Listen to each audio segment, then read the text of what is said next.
Today we're going to finish up testing these new Icon wrenches compared to the Snap-on SOEX M710 set that I've already done 2 parts of this video. I'm going to put them up top in the cards as they go along, and also an Icon playlist up in the cards as we go along. I'll also link the videos and the playlist down in the description. If you haven't watched those videos, then I would say go watch them before you continue with this, but you can watch this, then go back and see the other results later. In the first video, we did a comparison, a look, and we seen the differences compared to the Icon and the Snap-on. And then in the second video, we did more testing. And in this video, we're gonna do some extreme testing. We're gonna try to break these wrenches, even the Snap-on, the Carlyle. I'm gonna try to break them all. And I've already shot this footage. And the reason I'm coming back to do this is because there are a couple corrections that I want to make. I have been saying that the Snap-on set is $515, and the set that I was referring to is $515, but that is the long pattern wrench set. Now the SOEX M710 set is $405 MSRP on the website, and as a lot of guys have said, you can find them cheaper secondhand, and also if you're on a tool truck, then you can catch deals, buy one, get one, or catch them on sale, or whatever. But the guys that are on the tool trucks already know this. This is why I don't say, oh, you can catch a deal on a tool truck, because you already know you can catch a deal on a tool truck. There's guys that can't get on a tool truck that maybe would want to go spend the money secondhand, and I've always said you can find these secondhand cheaper for $300+ Now, they're on eBay, you can catch them on your marketplace, and you can catch some good deals on some Snap-on tools. But even used secondhand, they're still expensive. So the reason I don't mention the buy one, get ones and everything is because the guys on the tool truck already know that you can catch them on deals. Now, the guys that don't have access to the tool truck, they have to get online. They have to pay for those wrenches, full MSRP, $405 plus tax to have those shipped to their house. Now, I don't understand why Snap-on doesn't do any online promotions. It's like they don't want to sell their tools to anybody non-professional. And that's their prerogative, but I feel like that's a mistake. I feel like they need to try to reach out to the market of the consumer to try to sell tools to them as well, because I feel like they're missing out on a big piece of the pie. And that's what I think Harbor Freight's doing. Harbor Freight's filling in that gap. Not only are they filling in that gap, but I believe that they're trying to give people a viable option that doesn't want to have to spend $405, $515, what have you, on wrenches, or whatever the case may be, that doesn't want to spend all their money on tools, because as a lot of people have already done or may do in the future, you will end up paying a tool truck payment for the rest of your life if you end up doing this for a living. And it can become expensive, and you don't get many tools for your money. So that's why I like what Harbor Freight's doing, and that's why I want to try to review these tools. I want to try to make people informed, and I want to make you informed on all sides. I don't want to just inform you on the Icon side. I want to inform you on the Snap-on side, on the Carlyle side, on the Gearwrench side, etc., etc. So with that being said, I wanted to make the corrections because the Icon set is not a long pattern set. The Snap-on set that I was comparing to, putting up $515, is the long pattern set. The SOEX M710 set that I was comparing to the Icon is not the long pattern, and it does come in at $405 MSRP, minus any deals, minus anything. We're just talking about MSRP. If you can get a deal, if you want to buy Snap-on, then hey, man, congratulations. I'm not mad at you. You can get whatever you want. And with that being said, we're gonna go ahead and cut to this footage, and we're gonna finish testing these wrenches, and then I'm gonna come back and give you my final thoughts, so enjoy it. I can't believe got me so close, and I don't wanna take you traveling the world, but I can love you. Yeah, I'm gonna love you. I'll give you all of what I've got. I'm gonna love you, babe. Cross my heart and hope to die. Okay, so we put the wrenches on the nuts, and we seen that the Pittsburgh slipped and maybe the Gearwrench slipped. So what I'm gonna do is I put an Allen wrench in this vise, and we're just gonna take a 13mm Gearwrench, Pittsburgh, Icon, Snap-on, and Carlyle, and we're gonna put them all on this, and we're gonna see if they slip. Now this is not a perfect fit, but it's as close as I have to the wrenches that I have, so this is really gonna test them teeth, as we're gonna see. Now, it will put a disadvantage at the ones without the teeth, but that's kind of the point, is they are at a disadvantage in some cases, and in some cases, they're at an advantage. If you don't want to mar your bolt up, if you're using stainless bolts, anything like that, you don't want to mar them bolts or nuts up. If they're something that you want to keep looking good, you don't want to mar them up. So you can use the non-teeth ones and have an advantage at some points in some cases. So let's start off, and I'm putting the pipe on it again. And we should be able to get a shot at any flex in this open end and see if this thing slips. As we see, it is not a perfect fit.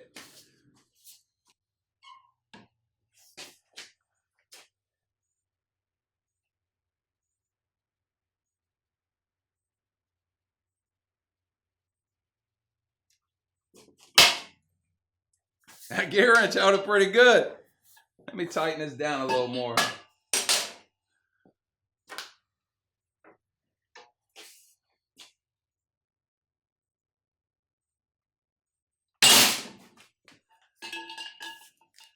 Okay, we seen it did slip off on the gear wrench, and we can see it did leave an indentation on the inside of the gear wrench.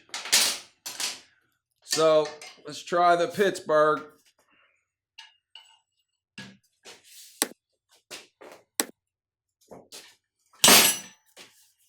That slipped off pretty easy, which doesn't surprise me because the size of this opening is not very big, and we can see that it doesn't have much give to be able to keep a hold of anything, which is why it is going to slip off your fasteners easier. Next, we're going to try the Carlyle.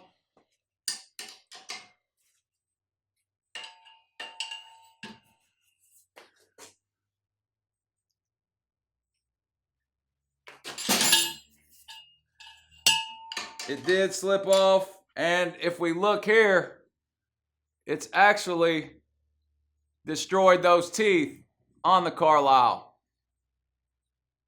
So that just rounded all those teeth off on that Carlyle. Let me make sure. I'm gonna make sure I get you a shot of this because I don't want anybody saying that I was lying. We can see the teeth are gone on the inside of the Carlyle. If we look at the bottom, and if you refer back to my other videos, you'll see that's how the teeth looked on that Carlyle before I just destroyed the teeth. Next, we have the snap-on.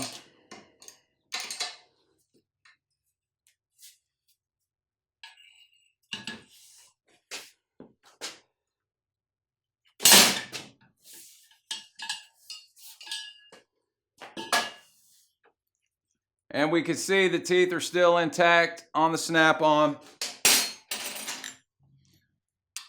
Last but not least, we're going to do the icon.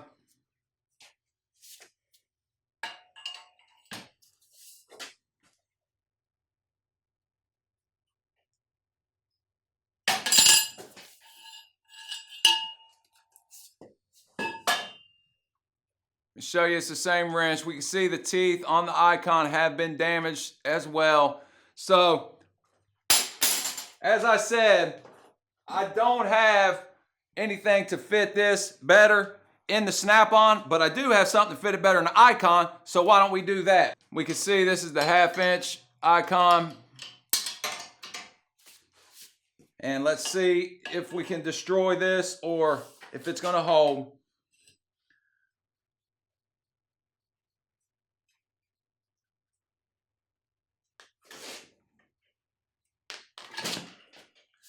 Man, it held pretty good.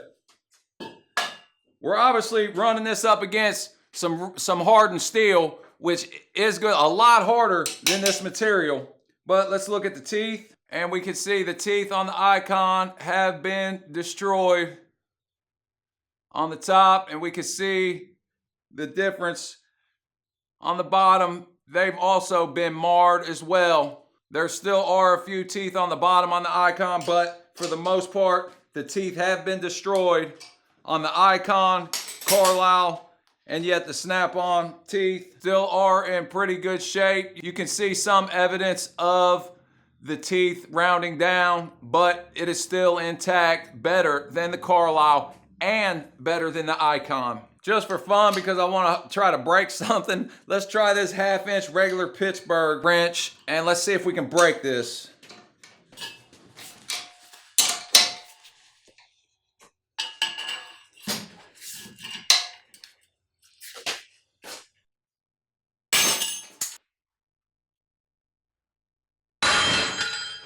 And there it went. That was just for fun. I knew it would break. And here's the piece that broke off. So we can see the difference, man, when you use some cheap wrenches versus some good to decent wrenches. Now, granted, the Carlyle and the Icon teeth were pretty marred. With that being said, the snap-ons were marred as well, just not as bad as those. But we are turning this on some hardened steel. And I'm just impressed that the Icon didn't break when I put the pressure on it. But I think that's shown enough. Let's go ahead and end this. Well, there you have it. And I think they did pretty good. Now, we seen on the bolts, I couldn't make the snap-on slip. I couldn't make the Icon slip. But I could make the Pittsburgh and the Gearwrench slip. But I think the Gearwrench did pretty good, as we seen when I went to the Allen wrench. And I mean, we're looking at, these are supposed to have teeth. They're supposed to grip better. As we seen, they did grip a little better. But the Gearwrench gripped pretty good, I think.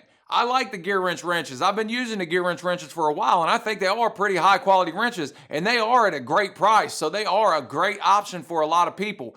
Now, with that being said, it's going to just depend on what you want to spend, what name you want in your toolbox at this point.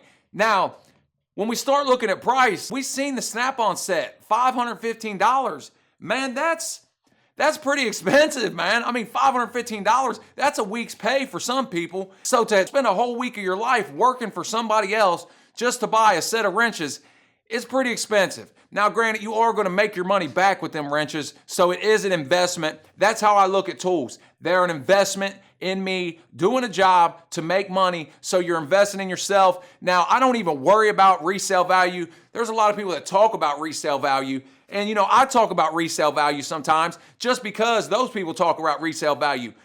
Resale value doesn't matter to me. What matters to me is what I can get for what amount of money to make me some money and to spend as less money as possible. So it's business in my eyes. If I could spend $100 on a set of wrenches and those wrenches be able to do the same thing those $515 wrenches do or close to the same thing, then it's going to take me shorter time to be able to recover my investment. That's what's important for a lot of people. And that's what should be important for a lot of people. Now, with that being said, we've seen that the Carlyle, it did rip the teeth off of it. It did mar the teeth off of the Icon 13 millimeter, but there still was teeth left. The Carlyle was about gone. Now, when we went to the 1/2-inch Icon, which fit the Allen wrench better, we seen a pretty big difference. It tore the teeth completely off of that, which is to be expected as a tighter fit, but it didn't break. And we could see, as you've seen from some of the footage, I got a 3 to 3.5 foot pipe on the end of these wrenches. So I'm putting some tremendous torque on these wrenches. And as we've seen with the Pittsburgh, that the old adage is true, you get what you pay for. Now, does it matter to me what wrenches you have in your toolbox? No, it doesn't matter. You're gonna have to just make your own decision there. But what I will tell you is if you're working professionally, don't put Pittsburgh in your box. As we've seen, you're gonna put yourself in some bad predicaments using those wrenches. Now, with that being said, if you have no choice to start with, go buy them. Get what you can afford. But if you wanted my opinion, I would tell you to look somewhere else. But if all you had was $20 to get, it's a pretty complete set. It goes from 1/4 inch to 1.25 inches. And I don't believe there's any skips in this. So that is a pretty complete set, and it's $20, $25, $30. I can't remember what I paid for them, but I broke a few of them. If you have to use the open end on those wrenches, they're not good. Now, you can get away with just using the box end on pretty much any wrench for the most part. Now, there are going to be clearance differences. As we've seen with the first video, we tested the clearances on the Icon, the Snap-on, and the Carlyle. They were pretty similar. Now, there is a standard of minimum clearance that these wrenches are supposed to have, and I can't remember what it is, but I think it's 0.030 or something, minimum clearance for the wrenches. Now, as you go down smaller, the clearances are smaller, and as you get up bigger, the clearances are bigger. With that being said, we did see the Snap-on The teeth were not, they were marked up, but they were not as marred as the Carlyle or the Icon. So in my opinion, man, the snap-on wrenches probably are better quality, but now it's just going to come down to price. Are they $415 better quality? I'm going to have to say no. And, but that's just my opinion. If you want to spend $515 on 10 wrenches, then more power to you, brother. I have no problem with it. But me personally, I would go out and look towards Gearwrench, Carlyle, Icon, Milwaukee, things in that price range, and stay away from the tool trucks, because I'm going to tell you now, their wrenches are expensive. And Mac wrenches, they're decent wrenches. Snap-on wrenches are the best wrenches in my opinion. They are better than all of these wrenches. They're better than any wrench I've ever tried. Wright makes some pretty good wrenches, and they're cheaper than Snap-on. If you want to stay in the American-made tools, I would look towards Wright. They do have a great set of wrenches with the grip similar to the Snap-on, Carlyle, Milwaukee, and Icon. So those are a great alternative to somebody that prefers American tools. And if you do prefer American tools, there's nothing wrong with that. If you're not worried about it being American, then I would look towards the Taiwan, Carlyle, Gearwrench, and Icon. Those seem like pretty good wrenches. I'm impressed. Once again, I think that they're pretty decent wrenches. They held up pretty good. And as you've seen, I mean, I went out to the truck. I tried to take off some exhaust manifold bolts. They came out pretty easy. I've rounded off, I don't know how many of those bolts, taking exhaust manifolds off, and it can be a bad day if you can't get those things off. So I was happy that both the Snap-on and the Icon gripped those bolts and took those bolts out. And I also went to a bigger size on the Icon, and I don't know if you've ever done that before with the old hammer trick, but I've done it quite a bit. And, you got to do what you got to do sometimes. Now, granted, if I was down there, I wouldn't be using a wrench on those big bolts. I would have been using an impact and an impact socket. But with that being said, this is a wrench video, not an impact socket video. But anyway, if you enjoyed this video and you haven't subscribed to my channel, go down, subscribe below, because I got a lot more coming, a big one coming. You're not going to want to miss it. I guarantee it. I appreciate each and every one of you. And as I said, each man's going to make his own choice. The choice is on you. Look at all the information you got and make your choice. Don't listen to me. Don't listen to him. Don't listen to her. Listen to everybody and make your own decision. But till next time, stay real.